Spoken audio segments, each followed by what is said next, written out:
এই দুনিয়াতে এলাম আল্লাহর সঙ্গে সম্পর্ককে বাস্তবায়ন করার জন্য, কিন্তু আমাদের সম্পর্কের এতটা গ্যাপ হয়ে গেছে, যোগাযোগের এতটা গ্যাপ হয়ে গেছে, এতটা দূরত্ব হয়ে গেছে। আমার আপন চাচতো ভাই চিনি না, খালাতো ভাই বোন চিনি না, এলাকার আত্মীয় স্বজন চিনি না।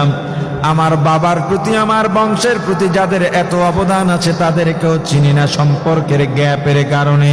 ওরে বান্দা, রূহ জগতে যে দাবি করেছিলা আমি তোমাদের মাবুদ, এটা স্মরণ আছে কিনা, নাকি সম্পর্কের গ্যাপের কারণে ভুলে গিয়েছো? আমি আল্লাহর কাছে যখন চাওয়া লাগে তখন চাও, মাঝখানে সম্পর্ক রাখো না। সম্পর্ক যদি না থাকে, চাওয়ার সময় চাইলেও কেউ আগ্রহ করে দেয় না। তুমি যে আমি আল্লাহর কাছে চাইবা, চাওয়ার আগে সম্পর্ক বর্ণনা করো, কি দিয়া করবা? তোমার তো স্মরণ নাও থাকতে পারে, তুমি তো ভুল সম্পর্ক করতে পারো, ভুল কথা বলে ফেলতে পারো, শিরিক করে ফেলতে পারো। এজন্য আমি আল্লাহ শিখিয়ে দিলাম, ইয়্যাকা না'বুদ, আমি তোমার গোলাম, তুমি আমার মাবুদ। আমরা তোমার ইবাদত করি, তোমারই গোলামি করি। গোলামি করার ক্ষেত্রে আল্লাহ আপনি যা যা পছন্দ করেন তা তাই করব। আপনি যা পছন্দ করেন না তা কখনো আমার দ্বারা করা সম্ভব হবে না। আমি যদি নিজেকে গোলামের কাতারে দাঁড় করাই, গোলামের অবস্থানে দাঁড় করাই, আমি কোনোদিন আল্লাহর অবাধ্য হতে পারি না। আমি গোলাম, আমার পরিচয় গোলাম। কে কি বললো কিছু জানার দরকার আমার পড়ে না। আমার দেখা দরকার আমার আল্লাহ আমাকে কি বলেছেন, সেই কথাগুলো মানা, সেই কথাগুলো শোনা। আল্লাহ শিরিককারীকে ক্ষমা করেন না, শিরিক করা যাবে না। বেদাতকে আল্লাহ পছন্দ করেন না, বেদাত করা যাবে না। গালিগুলোজকে আল্লাহ পছন্দ করেন না, গালিগুলোজ করা যাবে না। আল্লাহর কোনো গোলাম আল্লাহর কোনো সৃষ্টিকে কটাক্ষ করে কথা বলতে পারে না। পারে নাকি? আল্লাহ রাসূল সাল্লাল্লাহু আলাইহি সাল্লাম বলেছেন, যারা মূর্তি পূজা করে, এই যে উপাস্য যারা আছে, অর্থাৎ মূর্তি, লাত, উজ্জা, এটা সেটা, এদেরকে তোমরা গালিগালাজ করবে না। ইসলাম। আমরা মূর্তি মানি না, মূর্তি পূজাও করি না, এর প্রতি আমাদের ন্যূনতম বিশ্বাস নাই, দূরতম কোনো সম্পর্ক নাই, আমরা এটাকে শিরকি মনে করি। কিন্তু মূর্তিকে গালি দেবে না। কেন? যদি মূর্তির নাম ধরে গালি দাও, তুমি মূর্তি মানো না। একদল পথভ্রষ্ট আছে যারা মূর্তির পূজা করে, এই মূর্তি ওদের কাছে অনেক সম্মানের, ওদের মনে কষ্ট লাগবে। যেমন তোমার আল্লাহকে যদি কেউ গালি দেয়, তোমার মনেও কষ্ট লাগে, আমাদের লাগে না? রাস্তায় নেমে যাই, জীবন দিতে প্রস্তুত হয়ে যাই।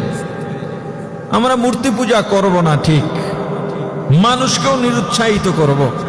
যারা মূর্তি পূজা করে তাদেরকেও দিনের পথে আহ্বান করব, কিন্তু মূর্তিকে গালি দিয়ে নয়। এটা রাসূলের শিক্ষা। আপনি যখন ৫-৭ জন এক জায়গায় হয়ে একজন মানুষকে নিয়ে হাসেন, আল্লাহর লানত আপনার উপরে বর্ষিত হয়।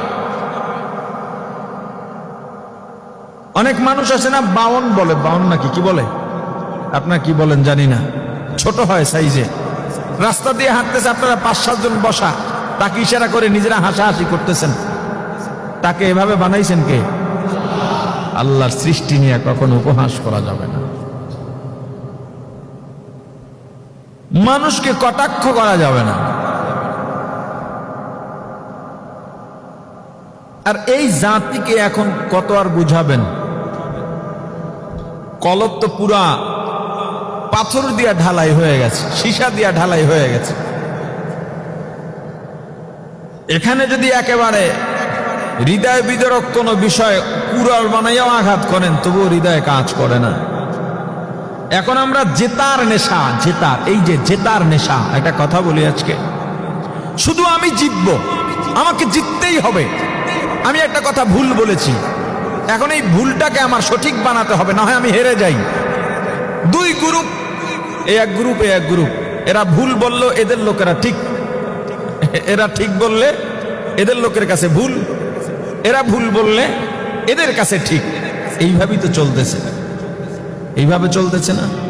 আশ্চর্য ব্যাপার। কথার কথা মনে করেন, আমি বিপদে পড়লাম, আপনি তখন হাসতেছেন, মিষ্টি বিতরণ করতেছেন। এই আপনি যখন বিপদে পড়লেন, তখন আমি কেন আপনার বিপদে দাঁড়াই না, তখন আপনি আমার সমালোচনা করতেছেন। আবার আপনি বিপদে পড়লেন, তখন আমি আপনাকে নিয়ে হাসতেছি, মিষ্টি বিতরণ করতেছি, আপনার বিপদ দেখে খুশি হয়েছি। আমি যখন বিপদে পড়লাম, সে আপনার থেকেই আমি আবার সহযোগিতা আশা করতেছি, সহযোগিতা না করলে তখন আমি সমালোচনা করতেছি। এটা আমাদের মধ্যে চলছে।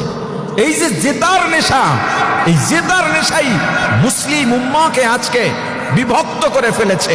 সারা বিশ্বে মুসলমানরা মার খাচ্ছে শুধুমাত্র আমাদের বিভক্তির কারণে।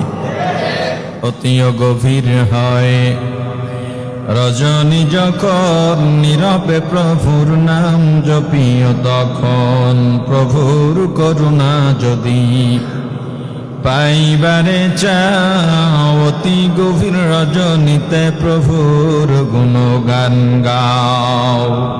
একে চশম সাদান গাফেলা যা শাহনাবাসী, একে চশম সাদান গাফেলা যা শাহনাবাসী, একে চশম সাদান গাফেলা যা শাহনাবাসী, शायद के निगाहे कुनदा गाहनबाशी, शायद के निगाहे कुनदा गाहनबाशी। রাত যখন গভীর হয়ে যায়, সারাদিন তো ব্যস্ত থাকি, নামাজে যখন দাঁড়াই তখন আশেপাশে মানুষের অভাব নাই, নামাজ থেকে বের হইয়াও মানুষের মধ্যে চলতে হয়। হয়তো আল্লাহর সঙ্গে আমার সম্পর্কটার গ্যাপ হয়ে যাচ্ছে, এজন্য রাত যখন গভীর হয় সবাই ঘুমিয়ে যায়। পশু পাখিগুলো নীরব নিস্তব্ধ, গাছপালাগুলো তেমন নড়ে না, পাতাগুলো নড়ে না।